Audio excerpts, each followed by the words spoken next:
The day my daughter showed up at my door with a bruise the size of a silver dollar under her left eye, I told myself it was an accident. She said she walked into a cabinet door. I wanted to believe her. I'm ashamed of that now. But let me go back a little further, because this story doesn't start with a bruise. It starts with a Tuesday afternoon in October, when I was sitting on my back porch in Beaumont, Texas, drinking the worst cup of coffee I'd made all week, trying to figure out how a man spends 32 years building a life and ends up alone with a ceramic mug and a dead tomato plant. My wife, Henrietta, had passed 2 years before. Cancer, the kind that moves fast and doesn't apologize. My daughter, Simone, was the only thing left in this world I'd walk through fire for. She was 31, sharp as a tack, had a laugh that could fill a room. She'd married her husband. I'll call him what he was, not what his mother raised him to think he was. She'd married a man named Boyd about 4 years before Henrietta passed. I didn't like him from the first handshake. Something about the way he shook my hand too hard. Men who grip like they're trying to prove something usually are. But Simone loved him, and Henrietta said I was being an overprotective old fool, so I swallowed it. Tell us in the comments where you're listening from right now. I want to know who's out there with me tonight. By the time my granddaughter was born, Simone had already started making excuses for him. Little things at first. He didn't come to Henrietta's funeral because he had work. He missed Christmas the following year because they had a conflict. I noticed the way Simone flinched when her phone buzzed at dinner. I noticed the way she always seemed to be calculating the right thing to say before she said it, like she was walking a tightrope invisible to everyone but her. My granddaughter was 3 years old when I finally saw what I'd been too hopeful to look at directly. Her name is Cora. She has Henrietta's eyes, that deep, serious brown that makes you feel like she's already figured out something about you. She was sitting in the corner of Simone's living room the day I came by unannounced, which I almost never did, but I'd had a feeling I couldn't shake all morning. The kind that sits in the base of your throat and won't go down no matter how much coffee you drink. Cora was behind the couch, not playing, just sitting, knees pulled to her chest, watching the hallway like she was waiting for something. A 3-year-old doesn't sit like that unless she's learned to. I crouched down beside her. "Hey, baby girl. What are you doing back there?" She looked at me with those Henrietta eyes and whispered, being quiet. Lord have mercy, that child broke something open in me I hadn't even known was sealed shut. Simone came out of the kitchen a moment later, and I saw it then, the way she moved. Shoulders drawn in, steps careful. Wearing a long-sleeve shirt in October heat that wasn't that cold, she smiled when she saw me, but the smile didn't reach up past her cheekbones. "Dad, I didn't know you were coming." "I know," I said. "I should have called." She waved it off, and we sat together at her kitchen table. She poured me a glass of sweet tea, and I noticed she'd re-poured hers twice without drinking it, just something to do with her hands. I didn't push her that day. I went home and I sat on that porch and I talked to Henrietta the way I'd been doing since she passed. Out loud, quietly, to the yard. I said, "Baby, I think our girl is in trouble." And I think Henrietta heard me because the next morning I woke up with absolute clarity about what I needed to do. I needed to see it myself. Not a hint, not a suspicion. Evidence. So I started stopping by more often. I found reasons. I brought groceries. I offered to watch Cora while Simone ran errands. And slowly, piece by piece, the picture assembled itself in a way that made my stomach turn. A hole in the hallway wall patched with the wrong color spackle. Dishes in the sink that weren't dirty, they were broken, stacked up to disguise the pieces. Cora, who had been a talkative, bright little thing the year before, now barely said a word when her father was home. But when he was gone, she'd talked my ear off for hours. And then one Saturday, I came by and Boyd was there. I'd met him plenty of times, of course, but I hadn't seen him in months. And something had changed. He'd gotten bigger through the shoulders somehow. Meaner in the face. Or maybe I was just seeing it clearly now. He barely acknowledged me when I walked in. Just sat in the recliner in front of the TV, a beer on the armrest, talking to Simone in that particular tone. Not loud, not yelling, but low and pointed, like a finger pressed into a bruise. "You told him he could come over?" "He's my father, Boyd." "I didn't say that was a problem. I asked you a question."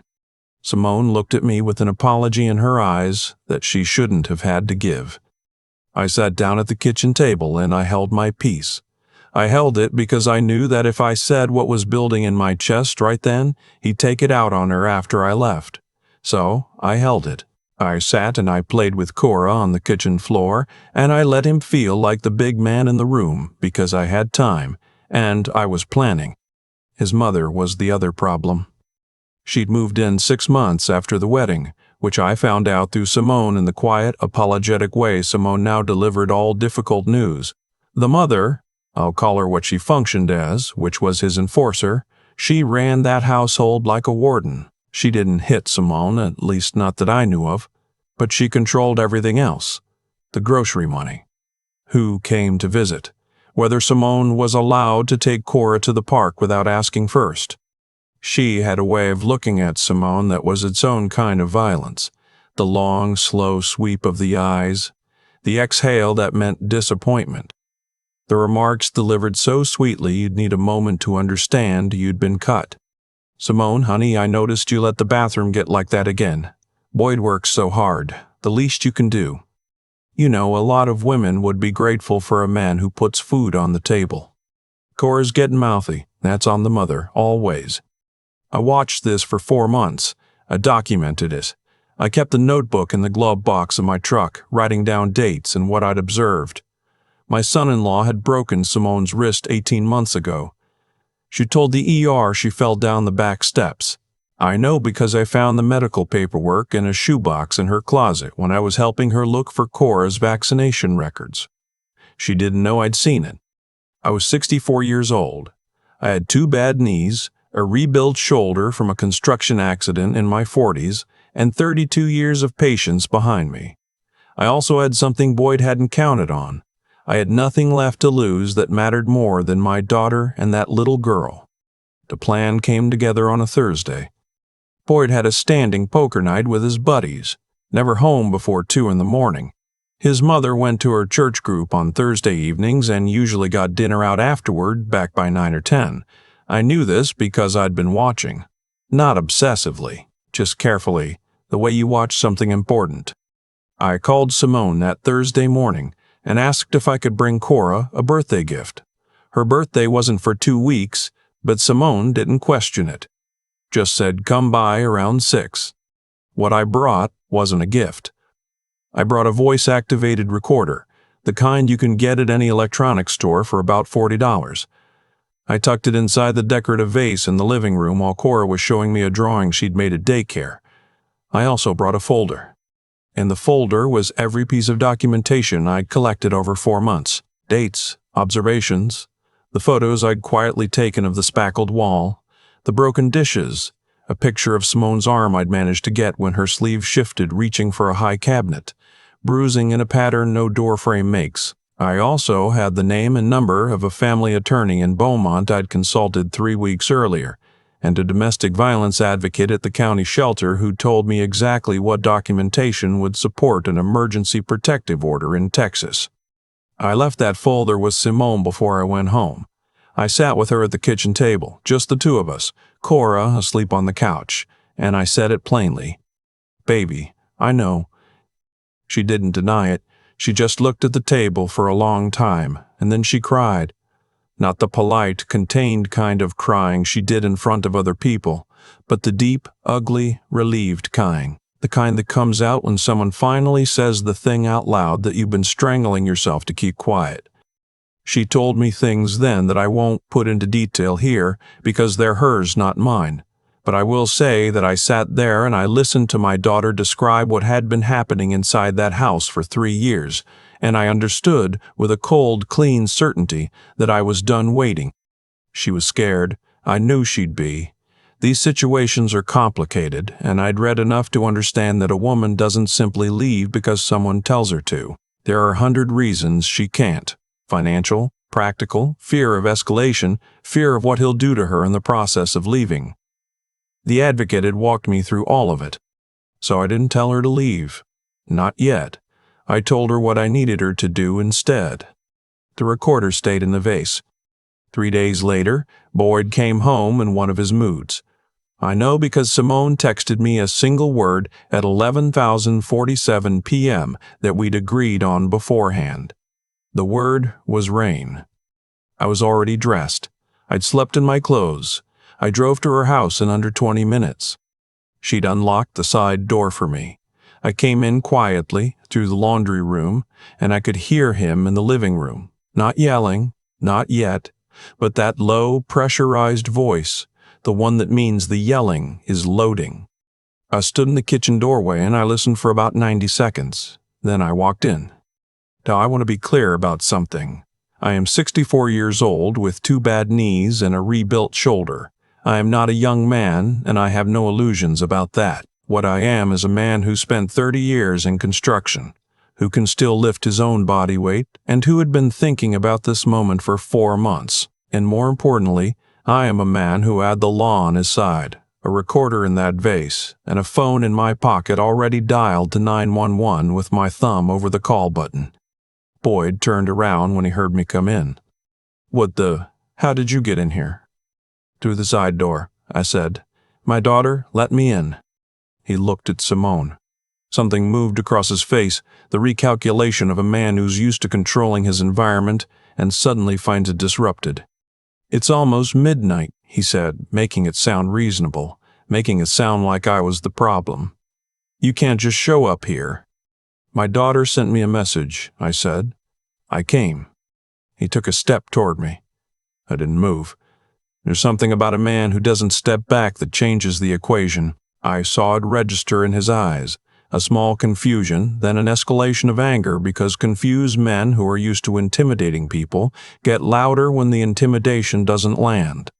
You need to leave, he said, right now, or I'll call the police myself. That would be just fine, I said, and I held up my phone so he could see I'd already done it. That stopped him. The police arrived in 9 minutes. 2 officers, a man and a woman. Boyd had shifted by that point to the performance he probably gave the ER when Simone came in with her wrist. Cooperative, a little confused, explaining that his elderly father-in-law had shown up uninvited in the middle of the night in an agitated state. The female officer asked to speak with Simone privately. That was when I handed the male officer the folder. He paged through it slowly. The photographs, the dates, the medical record I'd photographed with Simone's permission, the name of the advocate at the county shelter and a signed statement she'd written up for me. The officer looked at me over the top of the folder and something shifted in his expression. Not surprise exactly, but attention. The kind that means he was taking this seriously. They spoke with Boyd separately. They spoke with Simone separately for a long time. They didn't arrest him that night. I want to be honest about that because I think people expect these things to resolve cleanly and immediately, and they don't, not usually. But they documented everything. They told Boyd that a report had been filed and that any further incidents would be treated accordingly. They gave Simone information about the emergency protective order process and the number for the shelter. Boyd was very quiet after they left. His mother came home at 9:43 while the second police car was still parked outside. I know because I saw her headlights through the front window. She sat in her car for 11 minutes before she came inside. I counted. When she walked in, she looked at the remaining officer, at the folder now in official hands, at Boyd sitting on the couch looking smaller than I'd ever seen him, and then she looked at me. I looked back. I don't know what she saw on my face, but she didn't say a word. The next 6 weeks were not simple. I won't pretend they were. Simone went back and forth. She had moments of resolve and moments of terror. Boyd moved between contrition and hostility. His mother stayed in her room mostly, which told me she was smarter than her son. She understood something had shifted, and she was waiting to see which way it fell. I showed up every single day. I drove Cora to daycare and picked her up. I brought dinner and sat at the table and did not pressure Simone, but I also did not pretend. When she made excuses for him, I listened. When she'd finished, I said, I hear you. What do you need today? Not what I needed, not what I thought she should do, what she needed. The advocate, a woman named Lucille who'd been doing this work for 20 years, told me early on that the most important thing I could do was stay present without taking over, that the decision had to be Simone's or it wouldn't hold. I held on to that like a guardrail.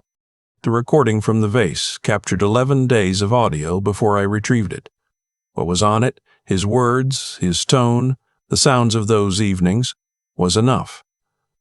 The family attorney called it substantial in the way lawyers mean when they're trying not to get excited. Simone filed for the emergency protective order on a Wednesday morning.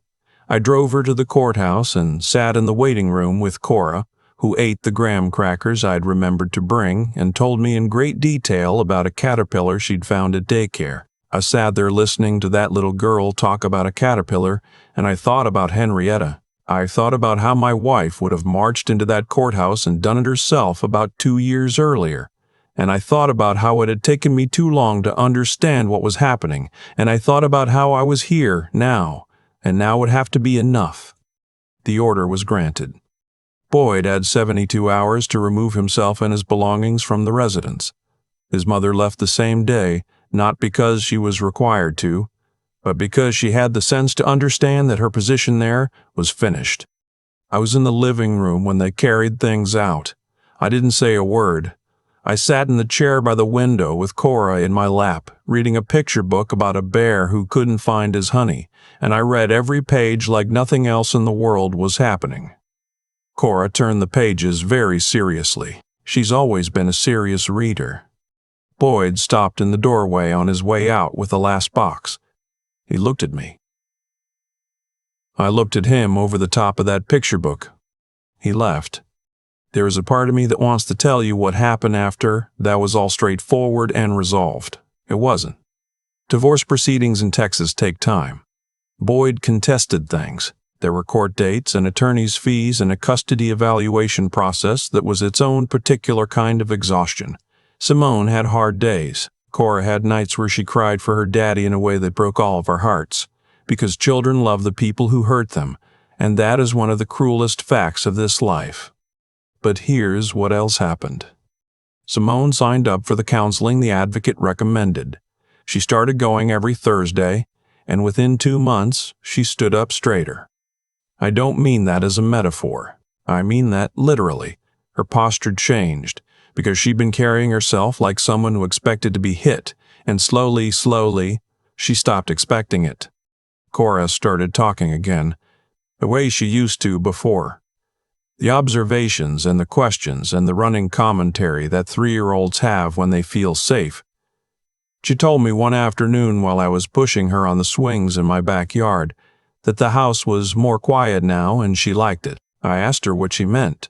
She said no more big voices. I stopped to swing, and I just held onto the chains for a second, because I needed a moment. No more big voices, I said. That's right, sweetheart. Cora got the childhood she was supposed to have. That's the only way I know how to say it. Simone got her life back. Not a perfect one, because none of us have those but her own. Her own decisions. Her own quiet. Her own Thursdations. Her own quiet. Her own Thursday mornings without asking anyone's permission. And me? I'm still in Beaumont. Still on that back porch.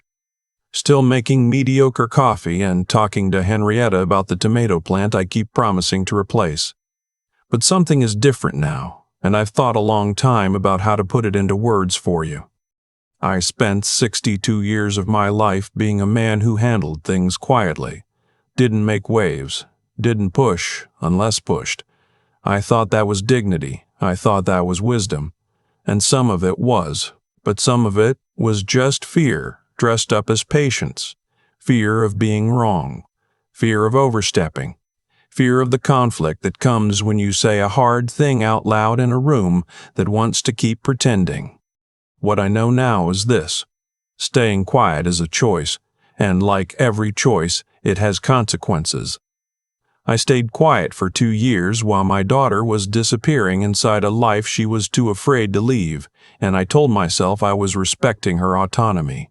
I was, but I was also protecting myself from the discomfort of knowing something terrible and having to act on it. The recorder cost me $40. The attorney consultation was $250. The notebook in my glove box cost me nothing but time and attention, which I had and was choosing to spend on other things. There is always a moment before the moment, where the path is easier, where you could speak and you don't, where you could show up and you stay home. I am not a violent man. I am not a hero. I am a 64-year-old widower with bad knees who finally stops choosing comfort over truth. And what that cost me was some sleepless nights, and what it gave me was my daughter. I tell this story not so you'll admire me. I tell it because every family has a Simone, someone gentle and frightened, who's learned to make themselves small. And every family has someone in my position who sees it, suspects it, feels it in the base of their throat like something that won't go down.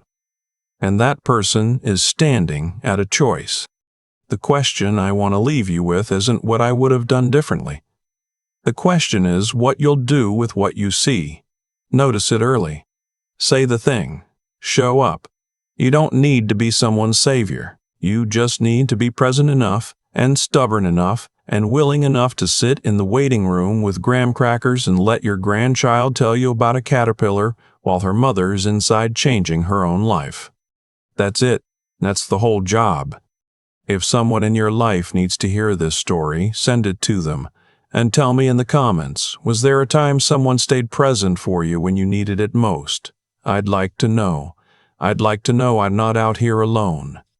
I keep thinking about that notebook in my glove box. 40 pages, maybe. Dates, times, things I'd seen, a hole in the wall.